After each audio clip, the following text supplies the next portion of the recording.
Nighthawks. It's nice to be here with you today. Today I have my friend Miss Petunia with me, and she is a first grade teacher. She's also a mom, and you've met her daughter Carney before. Miss Petunia and I are going to talk about some things that we've been noticing around school, and hopefully we can all learn something from it. Good morning, Miss Petunia. Good morning, Mrs. Tim. It is so lovely to see you again today. Well, Miss Petunia, what is it that you've been noticing around school? Well, you see, I don't really know how to say it, but I have a lot of students. You know, I'm teaching online, so my students come to my WebEx meetings, and sometimes there are some troubles. What kind of troubles? Well, occasionally the internet will go down, and, well, sometimes an attachment won't open, or something doesn't go as planned. That's kind of how it is sometimes, isn't it? Indeed, it is, and I understand that, but it seems to be very, very upsetting to my students. Very upsetting how? Well, I will hear later on that they were not able to come back to our meeting because after a little internet snafu or some sort of problem, well, they just gave up. Gave up? Yes, lots of tears are reported, temper tantrums, anger, frustration, huge reactions to these technology troubles. Yeah. Troubled times and when things don't work out the way that we have planned is pretty hard. It is, but they're just not big enough problems to warrant laying on the ground and crying and pitching a fit, if you know what I mean. I do know what you mean. Do you know what, Miss Petunia? This is actually called overreaction. And this is something I talk to my students about quite a bit, about matching the size of their reaction to the size of the problem that they're facing. Oh, well, that is exactly what I would love for my students to learn. Well, how about if you and I, together, share a lesson about how to help kids, and everyone actually, to match the size of their reaction to the size of the problem that they're facing. Well, I think this would be a wonderful idea, Mrs. Tim. May I help you? Of course. Of course. All right, listen up, guys. We're going to talk about how we can match the size of our reactions to the size of our problems, because that is the healthiest for everyone. Well, Miss Petunia, this is exactly what I wanted to show you that I share with my students about matching their reactions to the size of their problems. See if you think any of this would be helpful for your students as well. It starts with a little story. When Micah spilled her juice, she screamed and shouted for help. Her parents came rushing to help, but they were disappointed to see what a small thing she was crying over. When Micah's brother stood in front of the TV and she couldn't see, she threw herself on the ground and screamed for help again. When her parents ran to help, they were upset again. Later, Micah's parents heard her screaming and crying for help again, and they ran to find that she was just upset because she couldn't find her favorite toy.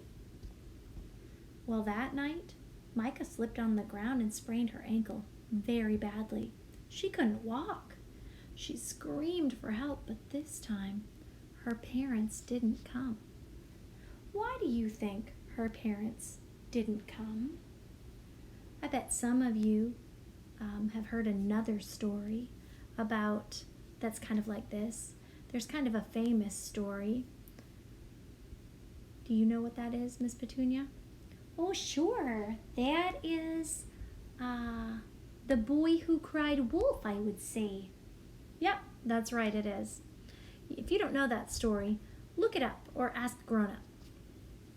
Well, they didn't come because Micah had overreacted so often that her parents didn't even really know when she actually needed help.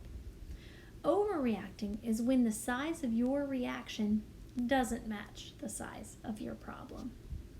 Because not all problems are the same size, because some are small and you can usually solve small problems on your own. But there's also medium-sized problems where you might need a little help from others.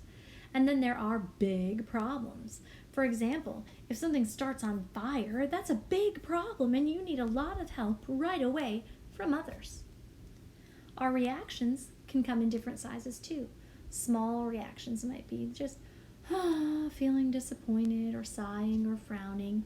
And a medium reaction might be asking somebody for help or taking some big deep breaths or needing a few minutes alone. And of course, big reactions might be screaming or crying or running for help. It's the healthiest to have your reaction match the size of your problem. Big reactions aren't bad when they match a big problem, right? Because they draw people in to help us, which can actually help us build healthy relationships and build trust with people. And so when we have a big problem, a big reaction is oftentimes what we need. But when we have big reactions to small problems, well, after a while, that irritates people and it drives people away. So let's practice about this. So what size of a problem do you think it is if you can't find your pencil? Oh, that's a small problem, Mrs. Tim. Yes, you're right. That is a small problem. Good job. What size of problem is this if you are being bullied? Well, that is a big problem. That I hope that my students would all talk to a grown-up about. That's correct. What if you wanted the blue popsicle, but you got a red one? Come on, everybody. We know that that is a small problem, even though sometimes people don't match up the size of their reaction and make it seem like a big one. All right, what about reactions?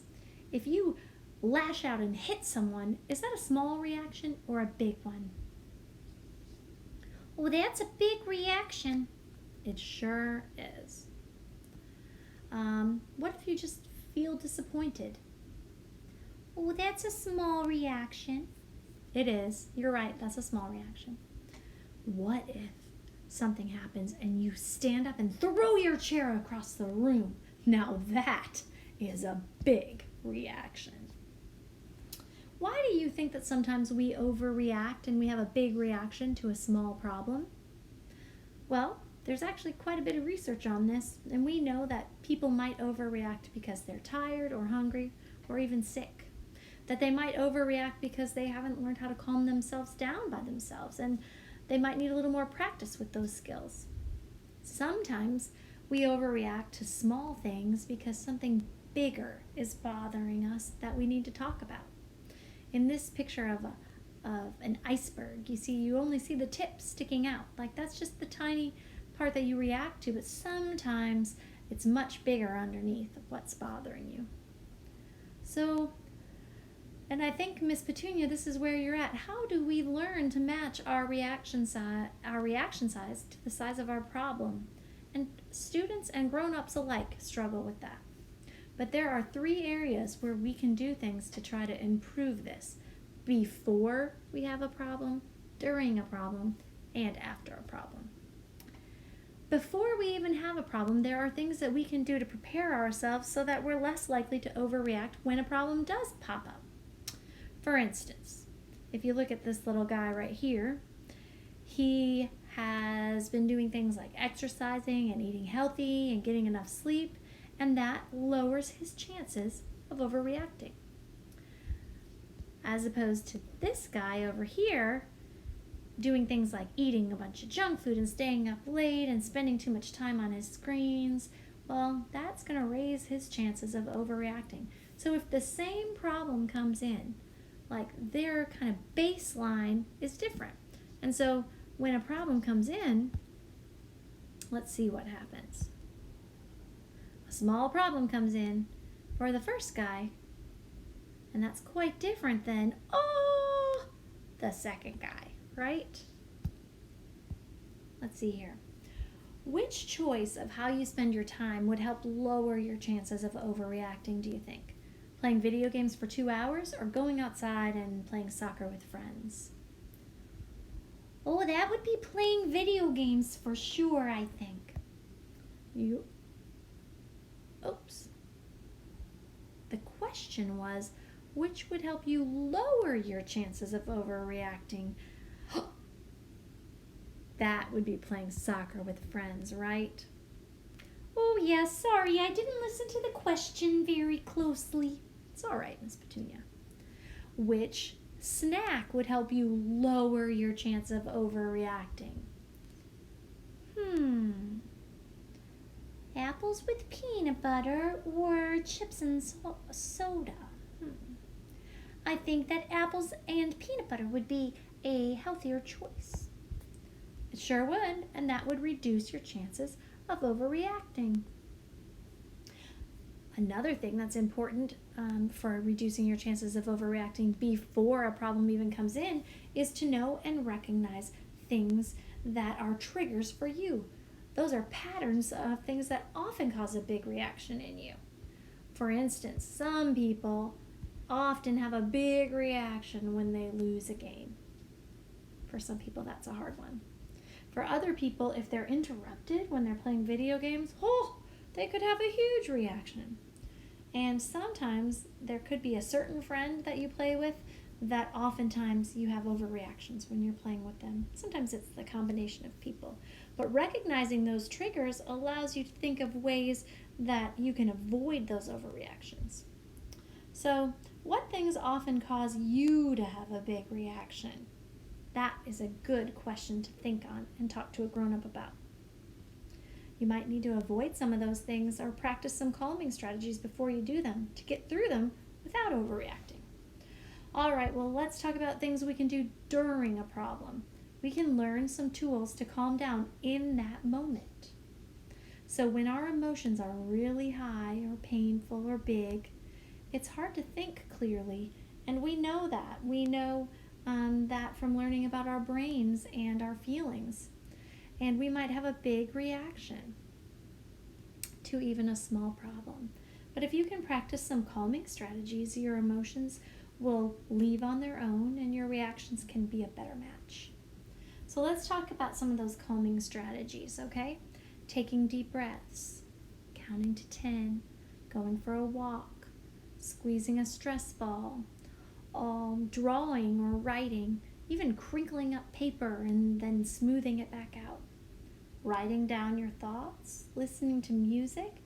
These are just a few ideas of things that you can do for calming strategies to help you during a problem.